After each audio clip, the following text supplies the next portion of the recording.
Me, yeah. We've got a full moon in Leo and a Uranus station. Let's get into it.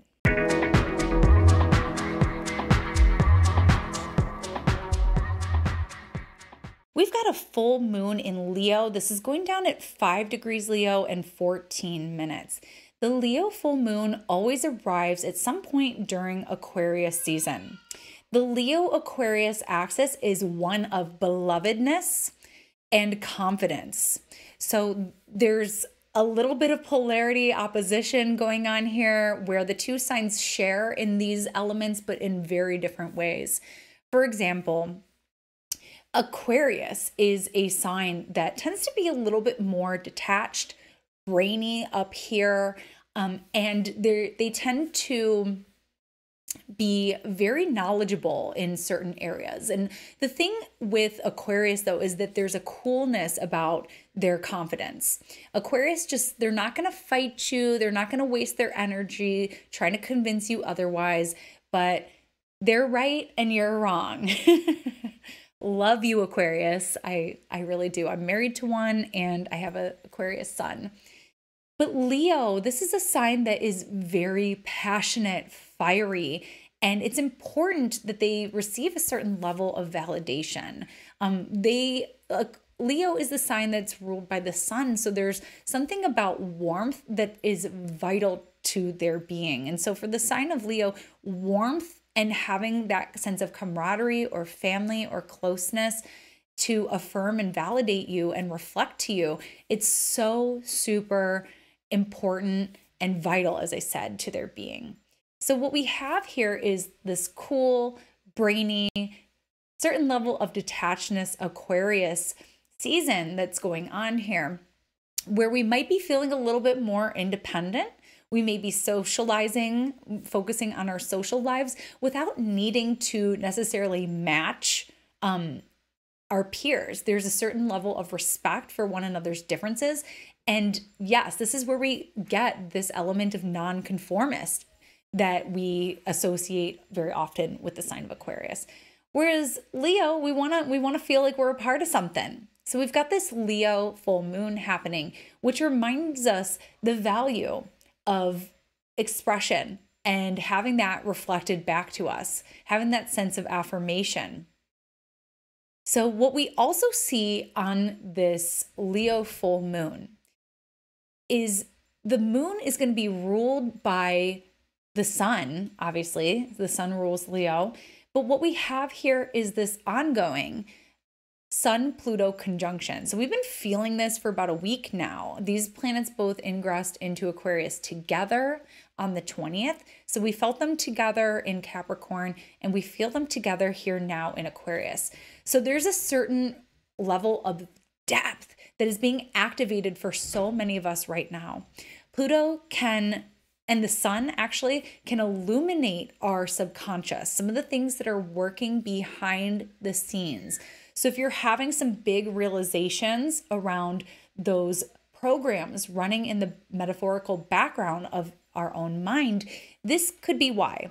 If you are a sun dominant person, if you are in a year where the sun is ruling your year, the sun is your time lord, you are feeling this in a major way. Pluto can activate our passions. It can show us where we're obsessed, where we're fixated. And there's an illumination factor here for us where we can kind of snap out of it. We can awaken to where we've been programmed, basically. So yeah, and it one of the biggest themes that we see with Pluto too is this theme of personal agency and power and not wanting to let other people overpower us. So this is where we kind of get this like detachment of Aquarius and, you know, not caring so much about what other people are saying around us, to us, whatever. What we get with this Leo full moon is this sense of, no, I want to feel empowered. I want to use my voice. I want to express myself. One of the omens I've been seeing a lot this week as I've been preparing to talk to you all about this is to not be shy, to not be afraid to share about yourself, about your life, about your opinions. I've been seeing it like from a lot of people, just like, don't be afraid to put yourself out there. Do not be afraid to put yourself out there. If you're feeling like you've lost your grip on something, like if you're just not feeling it these days, this Pluto can help empower you to say, no, I'm going to grab it. That's mine. I'm going to meet it. I'm going to rise and reach for it. So that can help us kind of break out of whatever's been feeling stagnant and claim that right to be seen. Okay. So notice where these themes are showing up for you. It's going to affect everyone a little differently, but just know that it's okay to express yourself. Okay. To be yourself. You don't have to tone down for anyone. You don't have to compromise for anyone. You don't have to appease anyone. Remember, the nodes are also in the Aries Libra axis right now. So we're working with that theme a lot. So just don't be afraid to be shiny. All right. With this Leo full moon.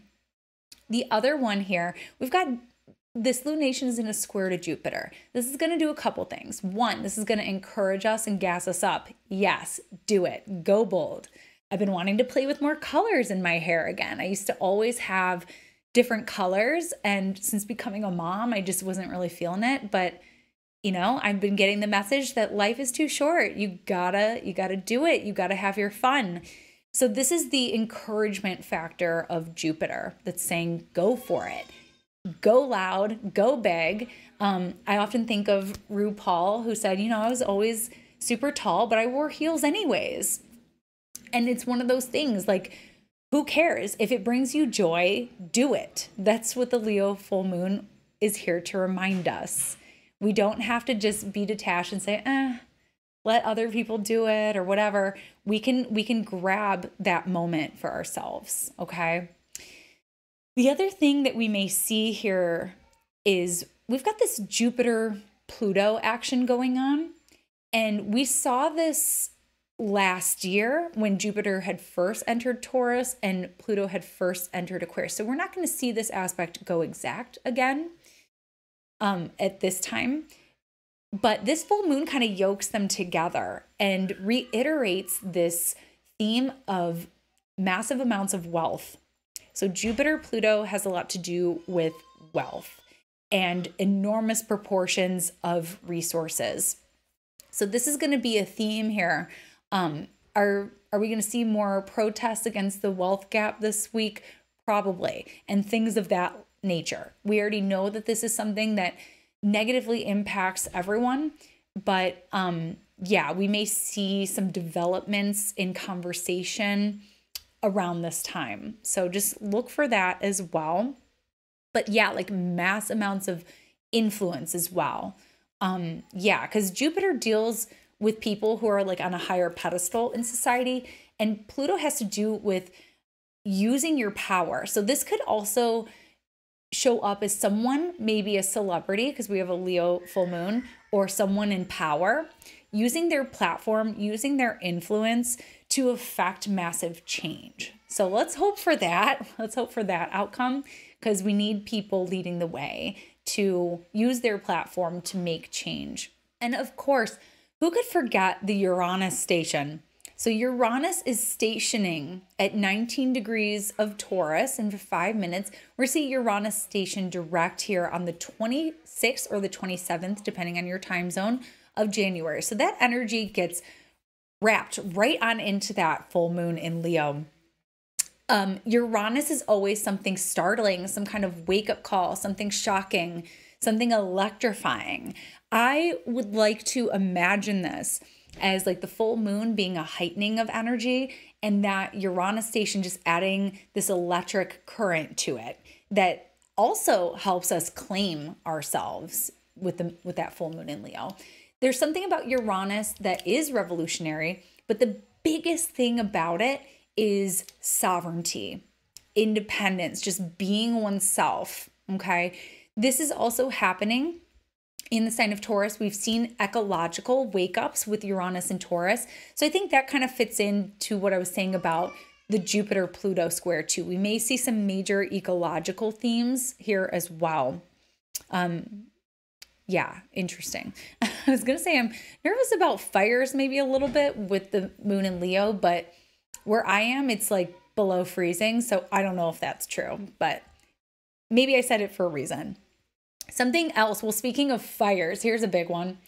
We've got this Mercury-Mars conjunction happening also on the 27th. So this Uranus and Jupiter are kind of encouraging us, that the Leo full moon, giving us this push to come out with it, to be authentic. This one also adds to that puzzle. We've been working with Mercury-Mars energy since the beginning of November. We saw a conjunction in, I believe that was in Scorpio.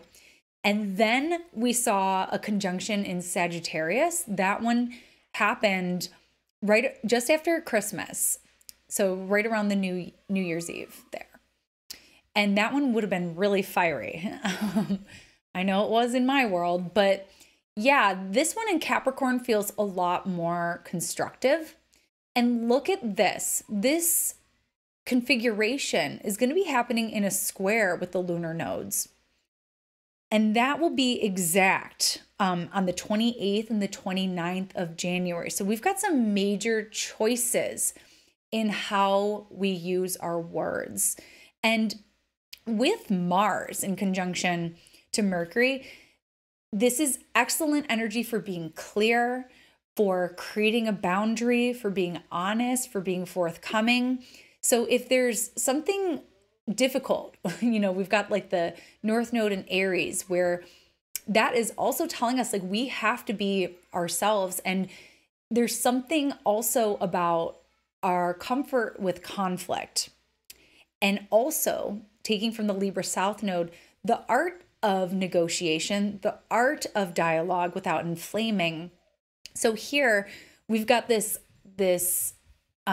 Mercury-Mars conjunction squaring these nodes, bringing in these Libra-Aries themes of being direct and honest, but also being conscious about how our words land. So we've got some choices to make, and all of us can maybe really tune into this and think about the choice in terms of, can I word something differently? How would I normally handle this versus how can I kind of shift that pattern and bring it out in a different way? Is there something I need to let go of? Is there something I need to step into? So like I said, we've been working with this story for a long time. So if you're in a Mercury ruled year or a Mars ruled year, this is especially big for you. So yeah, major choices. We're going to see that on the world stage too. This gives big debate energy to me, but also big choices in, do I fight or do I not fight? Because Mars in Capricorn has got its priorities in order. And Mercury in Capricorn says, I'm not going to waste my breath. I'm just going to cut to the chase and say my piece and call it a day. So that's a little bit about that aspect. This is going to be a really intense period, I think, around this full moon. Very dynamic, very exciting. We do have those nice Venus aspects going on at this time that we talked about in our Venus and Cap video. So if you're looking for the good tea, go check out that video. But for right now, this is your astrology shot of the day, and I'll catch you next time. Bye. Thanks so much for tuning in with me today. For more astrology in your world, you can connect with me on all platforms at Astro Catherine. You can also study astrology with me. The Foundations of Astrology course is an 11-week mentorship. It begins on January 25th.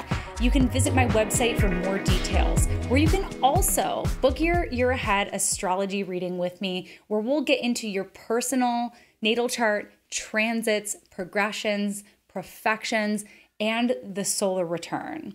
I look forward to connecting with you. Till next time. Bye.